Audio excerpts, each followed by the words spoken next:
Hei, mul on täna sulle üks huvitav teema. Teema on see, et tulemused ei valeta kunagi. Aga mis sellel teemal siis rääkida? See tuleb natukene mu enda kogemusest ka ja enda mõtetest, keda omale võib-olla järgmiseks õpetajaks võtta või kui ma kahtlen, kas ma tahan üht koolitust või gruppi või midagi millestki osa võtta, siis see on üks asi, millele mina ajendun, on selle õpetaja tulemused. Ja Eestis on ka viimaste aastate jooksul, no nii, sain kaikaga pihta. Viimaste aastate jooksul on tekkinud päris palju coach'e ja see võib tekitada vahest küsimust iseenda jaoks, et keda siis valida ja kes on see minu õige õpetaja ja nii edasi. Ja kui sul on ka see küsimus tekkinud või sa kahtled, et kas ma ikkagi tahaks temalt õppida või mitte, siis tema programmi osta või koolitust või midagi sellist, siis võib-olla aitab sind ka see mõte edasi. Tulemused. Hästi palju on enesearengu koolituste turul ja coach imise turul sellist, kuidas ma siis ütlen, on koolitajaid ja coach'e, kes siis ise enda arengu käigus siis õpetavad teisi ka. Ja mis iseenesest on täiesti okei. Aga kui ma olen õppija rollis, siis mina ise ootan siis õpetajalt vähemalt mõne sammu võrra minust ees olemist. Ja oled sa kuulnud lauset, et hinda meest mitte tema sõnade, vaid tema tegude järgi? Ma panen vinti peale. Hinda meest või naist, eks ole, tänapäeval. Mitte ainult tema tegude, vaid tema tulemuste järgi. Sellepärast, et inimene võib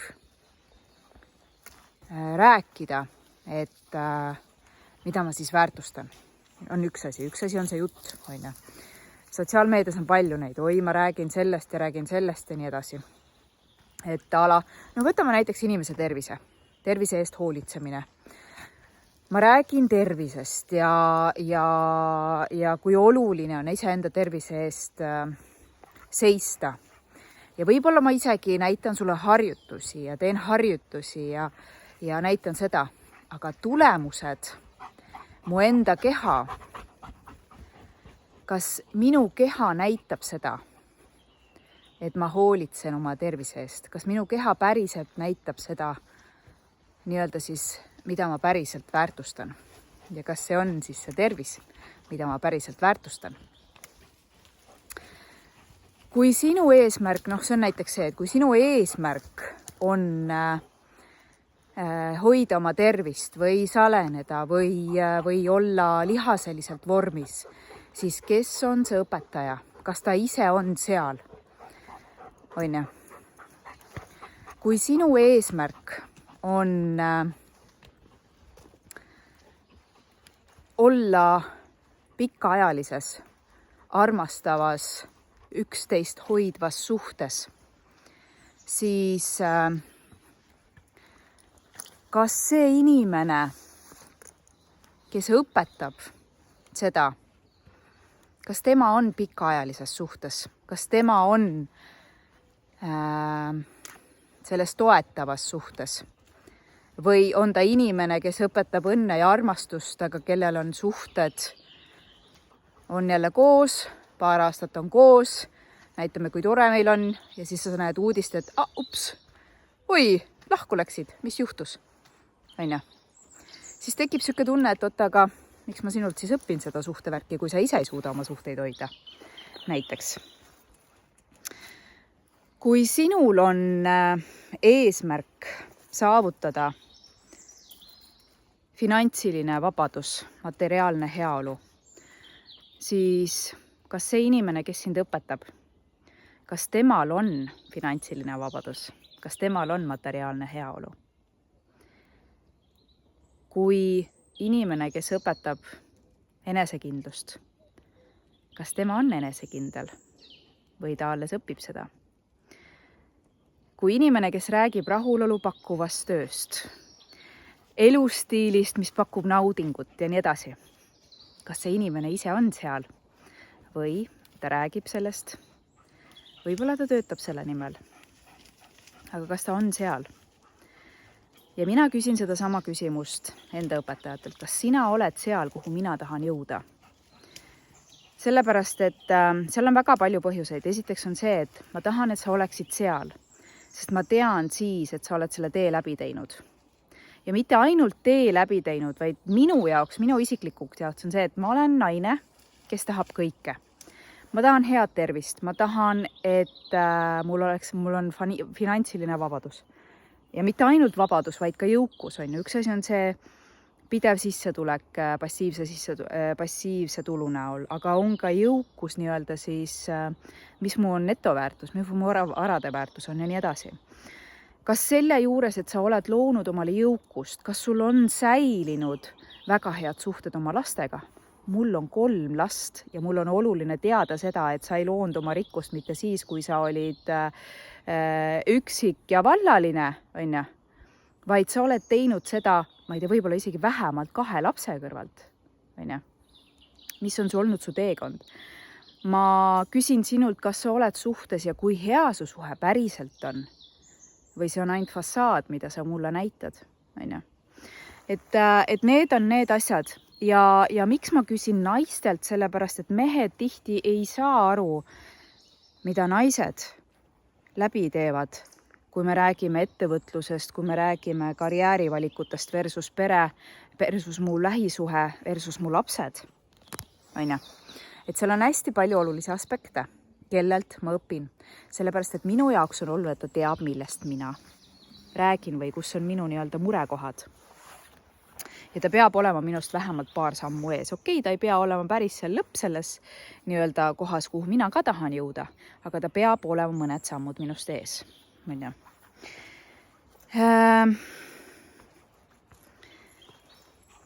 Kui nüüd sina, see on see, et kui valida omal õpetajat, kui sina oled õpetaja või tahad ka õpetaja olla, siis see minu jutt võib praegu sulle hullult nuppudele vajutada. Aga mis siis, kui ma õpetan seda ja ma veel ei ole seal, siis ma ütlen sulle, et võta rahulikult. Sa jõuad sinna. Ja teinekord oleme me seal niimoodi, et me ise arugi ei saa. Ja võib-olla sa tahad täna omale sihtgruppi, kelle jaoks sina veel ei ole seal. Su tulemused veel ei näita, Aga sa saad aidata võib-olla mitte veel päris seda sihtgruppi, keda sa nii-öelda sihid, aga sa saad aidata inimesi, kes on sinust võib-olla sammu 2 taga. Kõige tähtsam selle juures on see, küsida endalt, kui see jutt nüüd nii-öelda vajutas su nuppudele, triggerdas sind, siis miks? Kas sa tunned sisemiselt alaväärsust? Kas sa tunned, et sa pead kellegiga võistlema, konkureerima turul? Tunned, et sa ei ole piisavalt hea võib-olla? Nii, need on kõik head märgid selleks, et iseendas enesekindlust tõsta ja see viib sind kiiremini lähemale oma tulemustele. Tähtis on see, sa oled lill põllul. Lill ei konkureeri teiste õitega, teiste lilledega. Ta lihtsalt kasvab. Ja sina tee sama. Ja sul on oma teekond, meil kõigil on oma teekond. Ja see, milline minu teekond on või olnud, see ei pruugi olla sinu teekond. Jube palju sääski on meeles. Igal juhul ole sina ise ja õiged õpilased leiavad sinu, kellele oled sina oma tulemustega just seal, mida nemad vajavad ja ootavad. Teinekord me ei saagi minna sinna nii kaugele, sest need õpetajad on meist juba liiga kaugel. me vajamegi neid õpetajaid, kes on meist võib-olla paar sammu eespool, sest nemad mõistavad meid värskelt, on ju. Nii et kui sa oled õpilane, oled õpilase rollis, siis vaata, tulemused ei valeta. Siis on selle inimese mindset ja kõik seal paigas, kus ta peab olema, kuhu sina tahad jõuda, on ju. Ja kui sa oled õpetaja rollis, ära muretse, esiteks sa jõuad sinna, kui sa tahad sinna jõuda. Ja teiseks, sinu jaoks on õiged õpilased ka olemas. Ma soovin sulle ägedat alanud nädalat ja kui see video oli sinu jaoks kasulik, siis jaga seda. Ja mind võid tulla jälgima YouTube'i, et jõuab sinuni järgmine nädala video kindlasti. Pane subscribe. Ma olen olemas Instagramis, kus ma arutlen ka väga põnevatel teemadel, rahauskumused, enesekindlus ja rahulolu pakkuv töö loomulikult. Ja Facebookis olen olemas ja kõik need lingid sa leiad siit videolt ka ülesse. Ägedat nädalat ja kohtume uuel nädalal. Tšau, tšau!